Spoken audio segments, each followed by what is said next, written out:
You're listening to The Greeks Gridiron. Now here's your host, Ethan Haristadoulou. Good afternoon, everybody, and a happy Monday to you all, and welcome back to The Greeks Gridiron. I am Ethan Haristadoulou, and today we are taking a look at the offenses in the AFC North, ranking them from bottom to top. I'll kind of go over the changes we've seen from these teams this offseason, share my thoughts on some of the additions that these teams have added to those offenses, and of course, ultimately rank them as we work our way through. Before we dive in, though, today, we are giving away copy number 2 of College Football 25. It's very simple. First come, first serve. Watch the video as you're going through. A pop-up will appear over my right shoulder, your left side of the screen. It will have a code that you email to the show email, thegreeksgridiron@gmail.com. First person to get that code sent to me gets themselves a copy of College Football 25. So make sure you are keeping those eyes peeled. But we are diving right in, starting with the number 4 team in the AFC North, going into the 2024 season.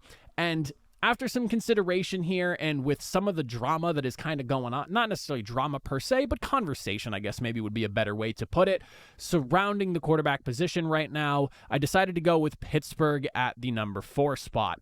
We're looking at a brand new offensive coordinator in Arthur Smith, fired from the Atlanta Falcons this past offseason as their head coach.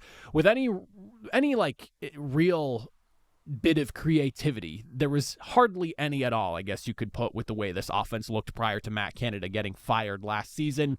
We're now getting the opportunity to see what Arthur Smith can bring to the table, working with a new quarterback room, as we've seen 2 new quarterbacks come in and Pittsburgh ultimately move on from the 2 guys that saw the most time on the field last season in Kenny Pickett and Mason Rudolph here.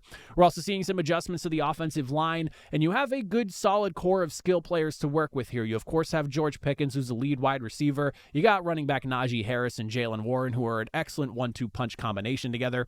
But the goal is pretty simple for Pittsburgh this year, to do better than the 17 points per game they were averaging on offense last season throughout the year. Now, obviously, the 2 big additions are at the quarterback spot here with Russell Wilson, who, despite the issues that were going on in Denver, had a pretty solid season last year. 3-to-1 touchdown interception ratio. He had 66.5% completion rate. It was not a fantastic season by any means from Russell Wilson, but it definitely wasn't a bad season. And I feel like with just kind of the disaster that was Denver last year, some people seem to be forgetting that Russell Wilson had a pretty solid season, like a little bit over 3,000 yards passing. Again, not his best season by any means, but definitely not his worst. You also have Justin Fields, who's coming in as well. Bit of a wild card with what you're going to get from him over there in Pittsburgh, but intriguing addition to the quarterback room nonetheless. You, of course, have a bunch of incoming wide receivers here to help either add a third guy to your trio of receivers already and also add some depth as well, and we'll see how things shake out there. But you're looking at Van Jefferson, who's coming in with a career average of 14.2 yards per receptions. He at times has had some issues with drops, but overall has been a solid wide receiver nonetheless. You got guys like Scotty Miller and, of course, Quez Watkins coming in here. Just guys that, again, in my opinion, are probably filling out depth more than anything else. May be able to latch on as like wide receivers 4 and number 5, depending on how things shake out in training camp here, but nothing too crazy. On top of that, you also have Cordero Patterson, who is joining the fray, the elite kick return specialist himself, also finding a lot of success as a running back and in the later portions of his career. And then, of course, we're looking at a lot of rookies who, especially on the offensive line, could see some significant playing time this season. You, of course, have Troy Fautanu, who was taken in the first round here, already impressing in Steelers camp and getting some opportunities to step up as recently as yesterday when Broderick Jones went down with an injury. You, of course, have center Nick Frazier as well, who's going to be taking over what I call the quarterback role of the offensive line at the center spot. You have another a guy coming in on the offensive line as well, in a left guard in Mason McCormick, who has a record 57 starts for the South Dakota State Jackrabbits, I think is what their name is. So you have him coming in as well to help bolster some of the depth on that line. Of course, a 3rd-round selection in wide receiver Roman Wilson here, who had 12 touchdowns and 16.5 yards per reception at Michigan last season here, who, the way I see it right now, when you look at the Steelers wide receiver room, you're probably looking at George Pickens, Van Jefferson, and probably Roman Wilson as like your 3 leading wide receivers here. And if there's one thing that I can count on with what Pittsburgh is able to do at the wide receiver spot, it is draft and develop somebody, and I think Roman Wilson will wind up just being another one of those guys that Pittsburgh brings in. They're not a first-round talent. They're held not even a second-round talent, but a guy that they brought in nonetheless from the draft, who probably winds up being a significant piece to this offense altogether here. But ultimately, the way I look at Pittsburgh this season going into it at the very least is you're relying on some rookies to most likely eat up significant amount of snaps along the offensive line. Most importantly, in my opinion, Nick Frazier and how he fares at the center spot.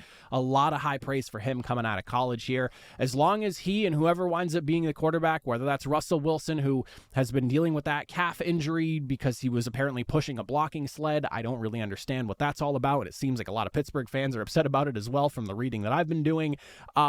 Injury aside with that, and of course Justin Fields, whoever winds up being the quarterback there, the communication, the rhythm, the synergy between the quarterback and the center is going to be of the utmost importance here. And of course, on top of that, just kind of seeing how Nick Frazier settles into that spot and how much he takes on early in his career here. You're going to rely heavily on those two rookies coming in on the O-line, and then of course you have talent. So the way I see it is whoever winds up being the quarterback, if they can even give you somewhat slightly better play than what you got last year, hell, if it's Russell Wilson or Justin Fields, and you just get solid quarterbacking from either one of those two guys, whether it's plays being made from Justin Fields and his legs, maybe Russell Wilson having another strong 3-to-1 touchdown INT rate, like that would be good enough for the Steelers with what their defense has on the other side of the football to make this like a legit playoff team here. So there's a lot of uncertainties right now, especially surrounding the quarterback spot and what Arthur Smith is going to do with this offense, along with the reliance of some rookies in key spots in the O-line.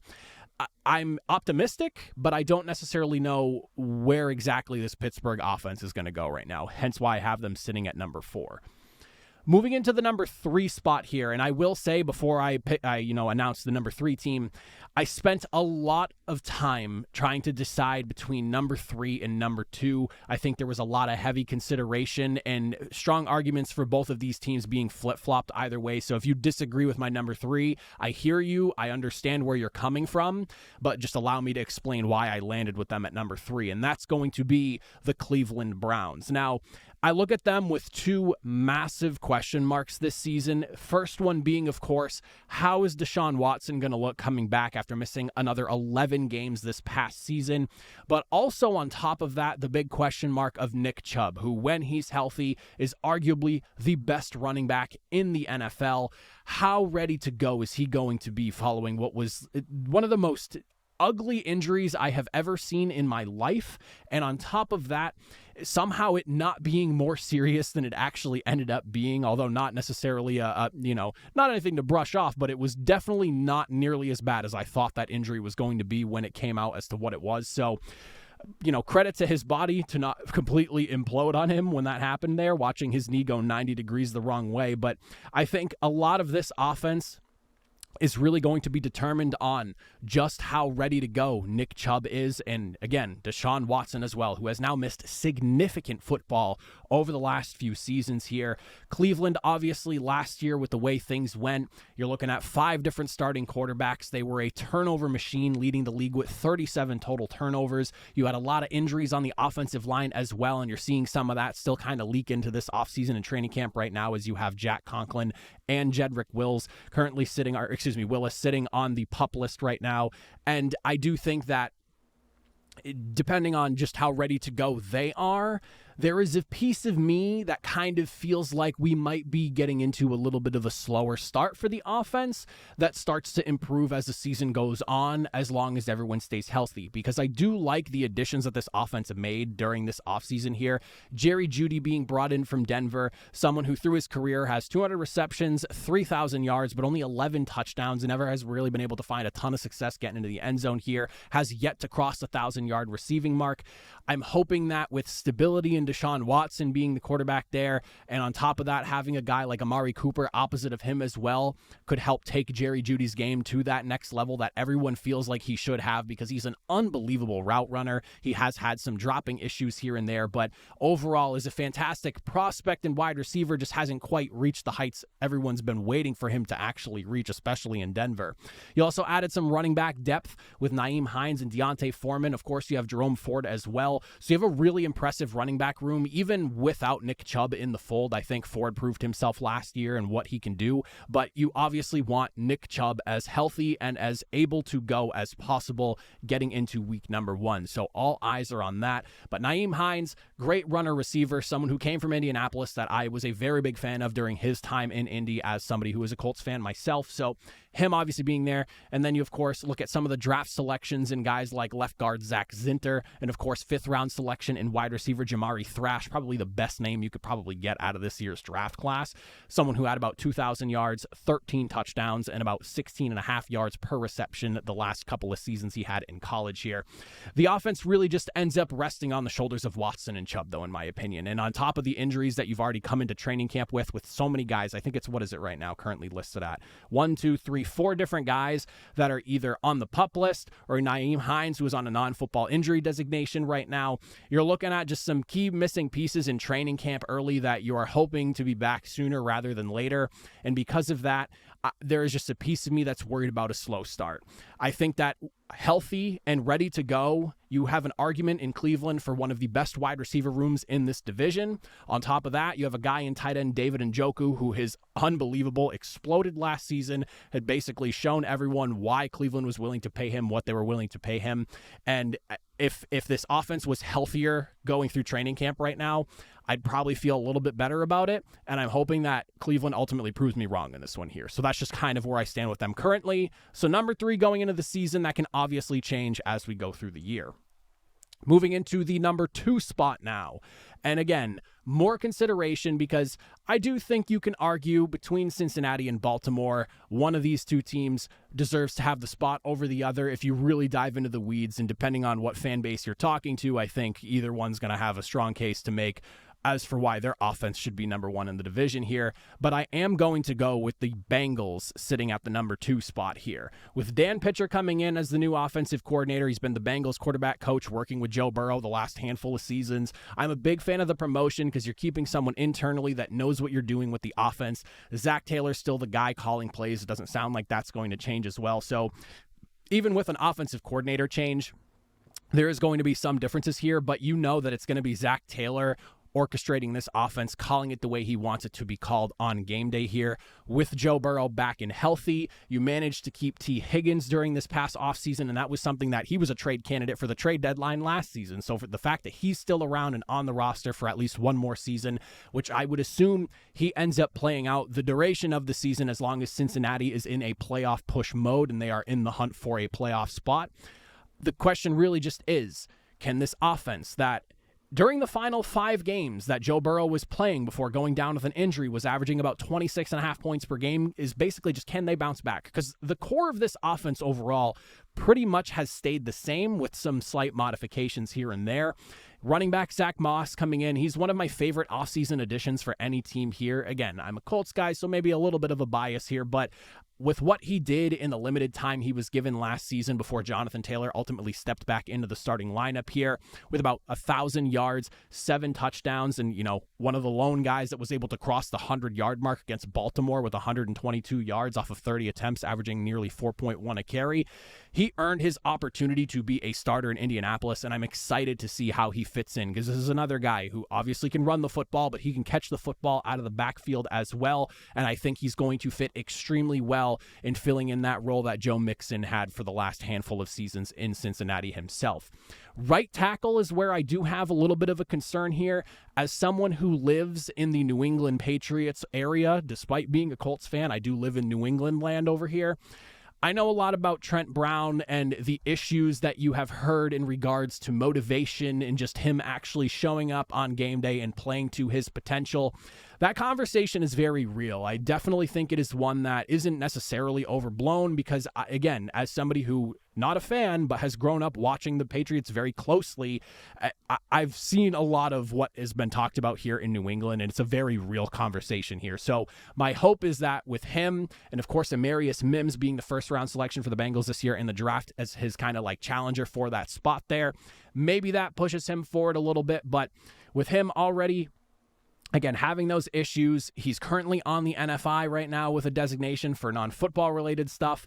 I don't really know how that is going to all work itself out. I'm hoping for the best, but again, Bengals fans, I'll be honest with you, that conversation surrounding him is very real coming from New England and the moving around that he's done through the league so far himself.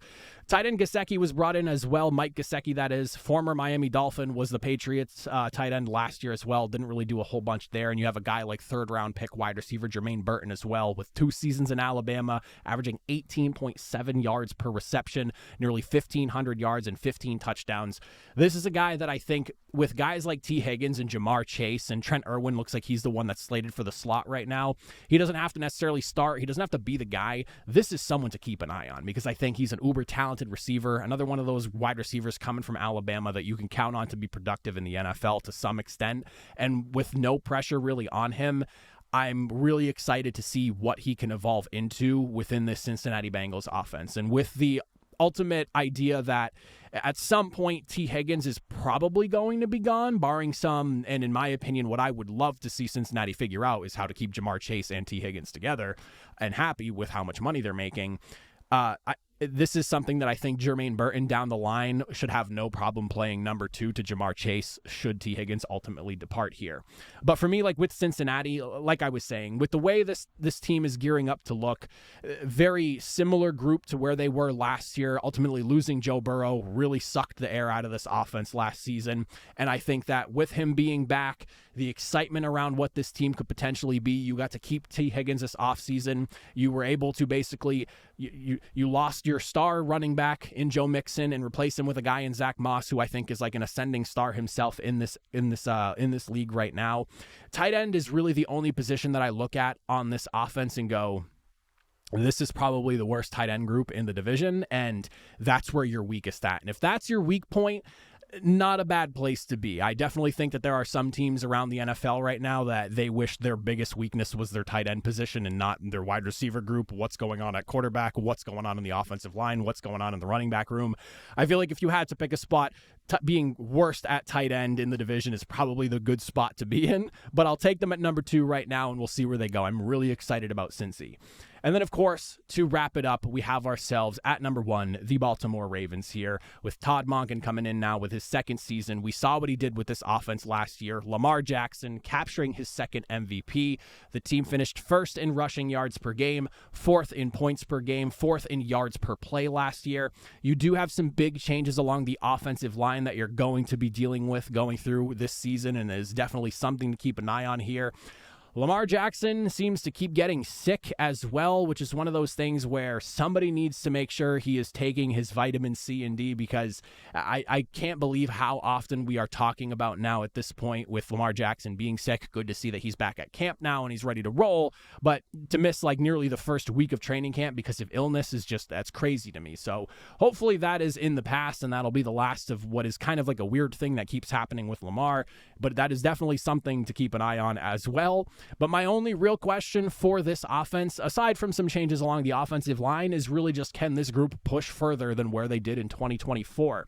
The offensive line changes, though, are the biggest thing to look at here. And when you look at what happened, obviously John Simpson, Kevin Zeitler, and Morgan Moses all departing during the offseason via free agency, or Morgan Moses being via trade. Your right tackle spot right now, and these depth charts are per hour, lads. I'm looking at second-round pick in Roger, I believe it is Rosengarten, who is going to be slated to start that right tackle position. It looks like for left guard, at least currently, you have 2023 seventh-round pick Andrew Voorhees, fantastic name. Right guard at 2022 pick, round 4 pick, you're looking at Daniel Falele. So there's definitely going to be some adjusting as far as this offensive line is concerned, and I will say that there is a piece of me that has grown up watching Baltimore just consistently be able to do the whole next man up thing so well, and they're a good team. And even when you look at something that you're like, man, there is holes in these spots here, they wind up being solidified via guys that stepped up and are starting, or maybe they make a move during the trade deadline or something to help fill a hole. They do such a good job with the next man up mentality, though, over there in Baltimore, that like part of me gives them a little bit of benefit of the doubt. So that is what that is with that. I'm not super concerned about it. I will say that it's going to be something I'm keeping an eye on here because of if this offense does take a step back, I think the first place you're going to have to look at is how this offensive line is performing. So that is definitely something there, but I'm not like overly concerned about it how I would be with some other teams. Running back, of course, the two-time rushing king himself, Derrick Henry, he's coming in. While everyone's really excited about what this offense is going to be able to do with him running the football now, I'm just really excited to see how things open up in the passing game because, and Ravens fans, I'm sure you'll appreciate me saying this, I'm a big Lamar Jackson fan, and he is someone that does not get enough credit for his ability as a passer. And now that you are you're setting up defenses to have to respect not only what Lamar Jackson can do as a runner, but also what Derrick Henry can do as a runner. Teams are going to have to respect that, and that should cause things to open up a little bit more in the passing game for you. And I'm really hoping that Lamar Jackson is able to take advantage of that with the way they work the offense this season. I'm really excited to see what they do with him. Yes, I'm excited to see how he does with this rushing attack. They were already first last year by a fairly wide margin, so I'm curious to see how that evolves and if that pushes even further this year. And with Derrick Henry in the fold now, we're probably not going to see a team like the Kansas City Chiefs outrun them 2-1 in the AFC Championship game again, right? Right? I hope so. On top of that, other additions we're looking at for the offense here, you bring in free agents like offensive tackle Josh Jones, wide receiver Deontay Hardy, Keith Kirkwood, Josh Johnson as a backup quarterback, and then draft selections that you're looking at for the offense here. You have a 4th-round pick in wide receiver Devontae Walker, someone who I actually really liked coming out of the draft here from UNC, averaging 16.5 yards per reception the last couple of seasons with 18 touchdowns to boot on top of that. You have a guy in running back Ali Rasheen, where I look at the running back room right now in Baltimore, and it's a pretty deep unit altogether, because of course you have Derrick Henry, you have Justice Hill, you have of course Keaton Mitchell as well, who exploded on the scene last year, and now you have a guy like Ali Rasheen, where in his 2 healthy seasons at running back, he was able to rack up 40 touchdowns altogether and about 3,000 yards total. So if he's healthy, he's someone who again, one of those guys that's going to get an opportunity at some point just randomly in the season, and he's going to explode for a huge game like in fantasy or something like that. Just keep an eye on him because those numbers are really impressive when he's healthy. And then you have a 7th-round pick in center Nick Samak, who's currently listed as the backup center to Tyler Linderbaum there. So probably someone who could see some significant time in terms of being a reliever for Linderbaum if need be at any point during the season here.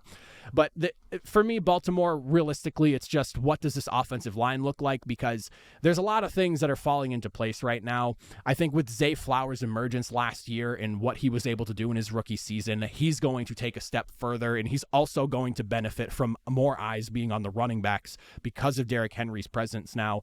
Of course, you have a trio of tight ends altogether in Baltimore, and I'm really hoping to see them utilize this because you, of course, have you have, of course, David Andrews. I almost call it, or not David Andrews. I do this all the time. Mark Andrews. David Andrews is the center for the Patriots. Mark Andrews, your tight end. And then behind him, you have 2 young guns in Isaiah Likely and, of course, Charlie Kolar. There is a lot to be excited about with what you could do in some of those more heavy sets. So I'm really hoping to see Baltimore kind of get into some of that because those are all 3 of those guys need to be utilized more. And we saw the younger guys get an opportunity when Mark Andrews missed time last season. So I'm excited to see if maybe they are added a little bit more into this offense, and maybe we see them line up a little bit more in places we have not seen in the last couple of seasons for them. But if Lamar Jackson stays healthy, he's not getting sick randomly in the middle of the season, he needs to stay away from everyone and just sit in a room and not be allowed to do anything, apparently, because, I don't think I have seen anyone get as sick or catch things the way he has, and whether it's the image of him running to the bathroom in the middle of a game or just now the time that he's missed in training camp, he needs to make sure a bottle of Germ-X is beside himself at all times, I guess I would say. And then on top of that, you have so much talent just to work with here. As long as the offensive line gels, Baltimore should be A-okay and wind up being the number 1 offense in this division here. But those are my thoughts, my opinions. Let me know. Where would you rank these teams? What am I getting right and wrong? Feel free to fire away in that comment section down below. But that is it for me. As always, greatly appreciate it. I'll see you all next time. Have a good one.